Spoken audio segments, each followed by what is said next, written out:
Big TV భక్తి సమాచారం WhatsApp ఛానల్లో జాయిన్ అవ్వండి. అన్ని విశేషాలు ఎప్పటికప్పుడు తెలుసుకోండి. నమస్కారం గురుగారు. శ్రీమాత్రే గురుగారు, మనం గత వీడియోలో కూడా చంద్రగ్రహణానికి సంబంధించి అనేక విషయాలను కూడా మాట్లాడడం జరిగింది. అయితే కింద కొంతమంది కామెంట్స్లో పెట్టడం జరిగింది.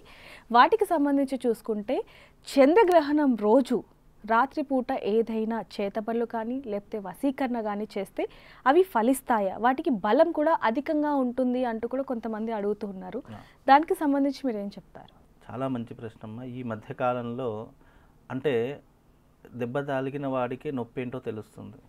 చాలామంది కంటితో చూసి చెవులతో విని చూడనటువంటి దానికి ఇది లేదు, ఇది కాదు, ఇది రాదు అని చాలామంది చెప్తూ వస్తారు. కానీ నొప్పి అనుభవించేటటువంటి వాడికి బాధ తెలుస్తుంది. అంటే ఇవి సైన్స్కి శాస్త్రానికి కూడా అందవు ఈ విషయాలు. కొన్ని విషయాలు ఎలా ఉంటాయని అంటే కనుక ఎగ్జాంపుల్గా ఒక చిన్న విషయం చెప్తానమ్మా. మామూలుగా ఈ బ్లాక్ మ్యాజిక్ అనేటటువంటిది కానీ లేదు అని అంటే ఈ చేతబడులు, బాణామతులు, చిల్లంగులు ఇవి చాలామంది అనేక రకాల పేర్లతో పిలుస్తూ ఉంటారు. ఇలాంటి వారిని మనం పరిశీలిస్తే కనుక వీళ్ళు చూడడానికి చాలా నార్మల్గానే ఉంటారు. ఆరోగ్య విషయంలో కూడా ఏమీ కనిపించదు. ఒకవేళ డాక్టర్ దగ్గరికి వెళ్ళి ఏదో అబ్నార్మల్గా బిహేవ్ చేస్తున్నాడు, ఏదైనా ఇబ్బంది పెడుతున్నాడు అని అంటే కనుక డాక్టర్ దగ్గర తీసుకొని వెళ్తారు. డాక్టర్ దగ్గర తీసుకొని వెళ్తే అన్నీ చెకప్ చేస్తారు, అన్ని రకాలైనటువంటి పరిశోధనలు చేస్తారు. చివరికి రిపోర్ట్స్ ఏమొస్తాయి, నార్మల్ అమ్మ ఎంత ఏం లేదు, భయపడుతున్నాడో బాధపడుతున్నాడో ఏదో ఆలోచిస్తున్నాడో అని సింపుల్గా చెప్పి తప్పించుకుంటారు. కానీ సైన్స్కి కూడా అందనటువంటి విషయాలు శాస్త్రంలో చాలా ఉన్నాయి. దాన్నే మనం ఏమంటున్నాము అంటే బ్లాక్ మ్యాజిక్ అంటాము, లేదంటే ఎవరైనా చాతబడులు చేశారంట, లేదా గాలో గుదువులో సోకింది అని అంటూ ఉంటాం. కానీ అంతు చిక్కనటువంటి విషయాలు ప్రపంచంలో చాలా ఉన్నాయి. అవి బాధపడే వారికే తెలుస్తుంది. ఎగ్జాంపుల్గా ఇలాంటి నరకయాతన అనుభవిస్తున్నటువంటి వాళ్ళు చాలామంది నా క్లయింట్స్ ఉన్నారు. అంటే నా ఆఫీస్కి వచ్చేటటువంటి వాళ్ళు 55% ఏమంటారంటే, గురుగారు నాకు మానసికంగా బాగుండట్లేదండి, నా శరీరం మీద ఎవరో కూర్చున్నట్టుగా అనిపిస్తుందండి, నిద్ర పట్టట్లేదు, మనశ్శాంతిగా లేదు, నాకు పిచ్చి పిచ్చి కళలు వస్తున్నాయండి, ఒక్కొక్కసారి నేను చనిపోదాం అనుకునేటటువంటి ఆలోచనలు ఎక్కువగా వస్తున్నాయండి, అసలు ఇలాంటివి ఎందుకు జరుగుతున్నాయి నాకు అర్థం కావట్లేదు అని అంటారు. అంటే అర్థం కావట్లేదు అంటే సైన్స్కి కూడా అందనటువంటి విషయాలు ఇవి. ఇప్పుడు అర్థం కావట్లేదు అని అంటే దీనికి అర్థం ఏంటి అని అంటే కనుక వీళ్ళ మీద ఏదైనా ప్రయోగం జరిగి ఉండాలి, లేదా వీళ్ళు ఏదైనా మనం మామూలుగా పల్లెటూరులో మనం చూస్తుంటాం, ఏదైనా ఒక మనిషి మీద దిష్టి తిప్పి ఒక దగ్గర పెట్టేస్తే అది దాటడం వల్ల కూడా దాంట్లో ఉన్నటువంటి నెగిటివ్ ఇంపాక్ట్. నెగిటివ్ అంటే ఏంటి, చెడు అని అర్థము. పాజిటివ్ అంటే మంచి అని అర్థం. అంటే నీ శరీరంలో పాజిటివ్నెస్ తగ్గిపోయి నెగిటివ్నెస్ ఎక్కువగా పెరిగిపోతుంది. నెగిటివ్ ఎక్కువగా పెరిగిపోయినప్పుడు నీ యొక్క బ్రెయిన్, నీ యొక్క శరీరం నీ ఆధీనంలో ఉండదు. పూర్వకాలంలో ఏంటి అని అంటే కనుక మంత్రశక్తులు చాలా ఎక్కువగా ఉండేటటువంటివి. తాంత్రిక విధానంలో కానీ క్షుద్ర ప్రయోగంలో కానీ ఒక మనిషి యొక్క శరీరంలో ఉన్నటువంటి వస్తువుల ద్వారా, మనిషి తొక్కినటువంటి వస్తువుల ద్వారా చేతబడులు, బాణామతులు ఇవి చాలామంది చేసిన వాళ్ళు చాలామంది ఉంటారు. చాలామంది ఏంటంటే నాకు శత్రువులు ఎవరు లేరండి, నాకు అసలు నేను ఎవరి జోలికి వెళ్ళనండి అని అంటారు. కానీ అలాంటి వారికే ఇలాంటి ప్రమాదాలు ఎక్కువగా జరుగుతూ ఉంటాయి. ఎందుకంటే ఎవరైతే జీవితంలో ఎదుగుతున్నారో, ఎవరైతే అభివృద్ధిలోకి వస్తున్నారో ఓర్వలేక, లేదు అనంటే వాళ్ళు మనకంటే పైకి వెళ్తున్నారు అనేటటువంటి అసూయతో, ఇలా అనేక రకాలైనటువంటి కారణాలతో ఒక మనిషిని ధైర్యంగా ముందుకు వెళ్ళి ఎదుర్కోలేనటువంటి వాళ్ళు ఇదిగో ఇలాంటివి ఎక్కువగా చేసేటటువంటి అవకాశాలు చాలా మట్టుకు ఉంటాయి. అవి వాళ్ళకి అర్థం కావు. ఈ ఇప్పుడున్నటువంటి ఈ జనరేషన్లో, ఈ ఆర్థికమైనటువంటి విషయాల్లో ఇప్పుడున్నటువంటి కాలంలో ఎలాంటివి ఉండవండి అని అంటారు. ఉండవు అన్నదానికి నీ దగ్గర 1,00,000 కారణాలు ఉంటాయి. కానీ ఉంటాయి అన్నదానికి ఒక శాస్త్ర ప్రమాణికం ఒకటి ఉంది. ఎందుకంటే గతంలో జరిగినటువంటి ఆ విధానాలు కొన్ని ఉన్నాయి. దానికి సైంటిఫిక్గా కానీ శాస్త్రపరంగా కానీ అనుభవించినటువంటి వారు, ఇప్పుడు అనుభవిస్తున్నటువంటి వారు చాలామంది ఉన్నారు. ఎగ్జాంపుల్గా అది తీసుకోవచ్చు మనం. కానీ నీకు అది జరగలేదు కాబట్టి నువ్వు ఇవన్నీ ఏం లేవని కొట్టిపరుస్తావు. కానీ రేపటి రోజు నీ మీద వచ్చేసరికి అరే నిజంగానే ఇది ఉంది అని అనుకుంటాం. ఎగ్జాంపుల్గా డబ్బున్నటువంటి వాడు, కోటీశ్వరుడు సోది చెప్పినా అది ఒక భాగవతంలా వినిపిస్తుంది.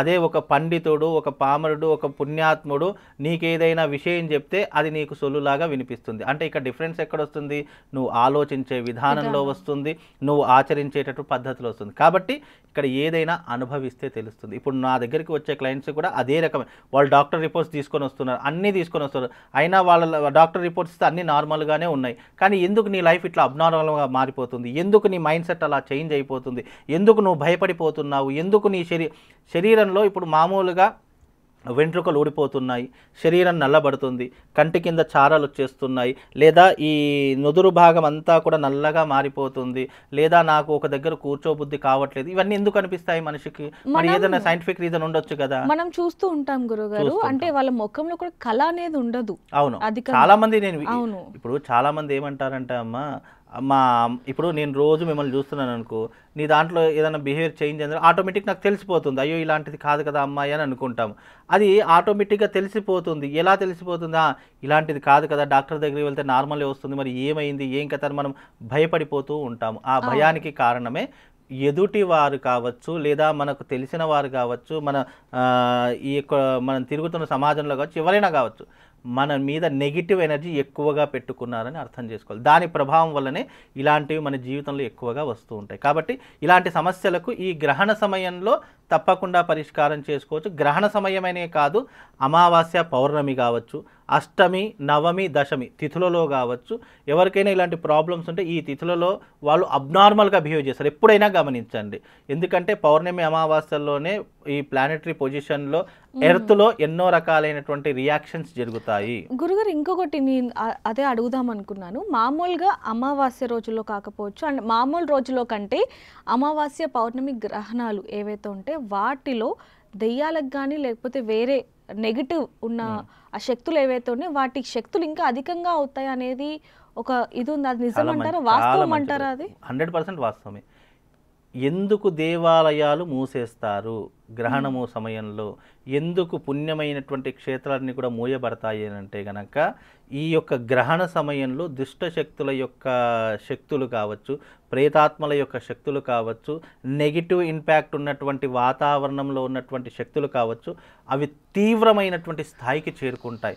మామూలు రోజులలో ఉండేదానికంటే పౌర్ణమి అమావాస్య తిథులలో, మామూలు తిథులలో, లేదా ఇలాంటి గ్రహణ సమయాల్లో దాని యొక్క శక్తి 1000ంతలుగా పెరిగిపోతుంది. అంటే దైవిక పరమైనటువంటి శక్తికి అతీతంగా మారిపోతుంది. అంటే గురుగారు సూర్యగ్రహణం కంటే చంద్రగ్రహణం ఎంత మంచిదో అంతే చెడ్డది అనొచ్చా? ఎందుకంటే ఆడవాళ్ళు బయటికి వెళ్ళకూడదు, జుట్టు విరబూసుకొని వెళ్ళకూడదు, అంటే మెచ్యూర్ అయిన వాళ్ళు వెళ్ళకూడదు, గర్భిణీ స్త్రీలు వెళ్ళకూడదు, పసుపు రాసుకొని వెళ్ళకూడదు అంటూ పెద్దవాళ్ళు కొన్ని నియమాలు పెట్టడం జరిగింది. నియమాలు ఏంటంటే గ్రహణ సమయం అనే కాదమ్మా, అమావాస్య పౌర్ణమి అనేటటువంటిది మామూలుగా ఈ యొక్క పౌర్ణమి అమావాస్యలు అంటే పుణ్యకాలాలేవి, ఏమి పాపం.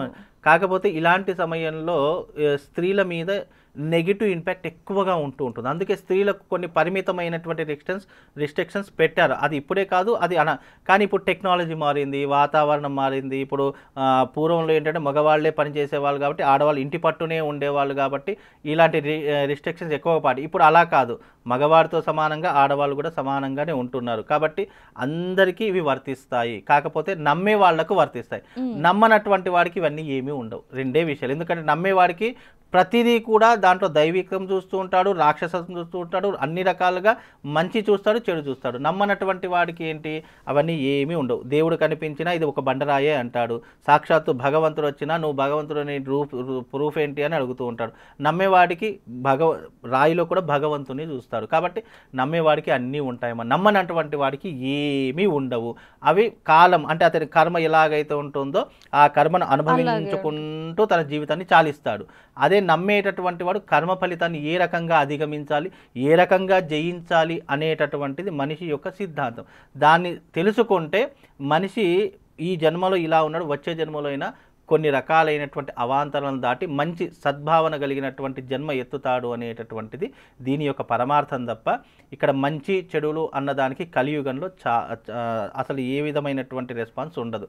బికాజ్ ఏంటంటే కలియుగం అనేటటువంటిది చెడుతోనే ప్రారంభమవుతుంది, చెడుతోనే అంతమవుతుంది. ఇక్కడ మంచి అని ఏదైతే మనం చెప్తామో అది ఎవ్వరి చెవికి రుచించదు, ఏదైతే మనం చెడు చెప్తామో అదే మనిషికి రుచిస్తుంది అనేటటువంటి ప్రతి ఒక్కరు అర్థం చేసుకునేటువంటి అంశం అమ్మ. Thank you, Gurugaru. Thank you so much. For more videos like this, subscribe Big TV channel.